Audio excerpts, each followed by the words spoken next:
We're back now with Minnesota Democratic Senator Amy Klobuchar, who joins us from Minneapolis. Senator, I want to start with this possible deal with Iran over its nuclear program.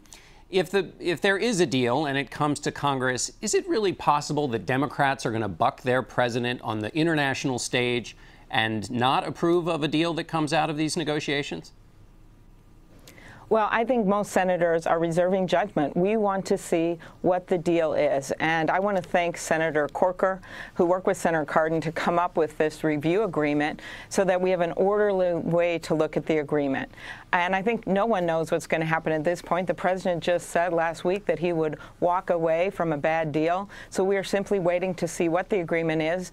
Some of the things that came out of the April preliminary framework were positive in terms of the intrusive inspections and other things. But since then, we've heard words from the Ayatollah about how, he expects that somehow Congress would agree to just having them sign a piece of paper and then all the sanctions that we've worked so hard to put on would go away. I don't think that's going to happen. So I think everyone is united in this idea that we simply have to see what the agreement is before we jump in and say where we are on it. But clearly those talks are continuing, and the whole idea of the sanctions, John, was to bring Iran to the table to have these kinds of negotiations, since one of our top foreign policy priorities is to prevent Iran from getting a nuclear weapon.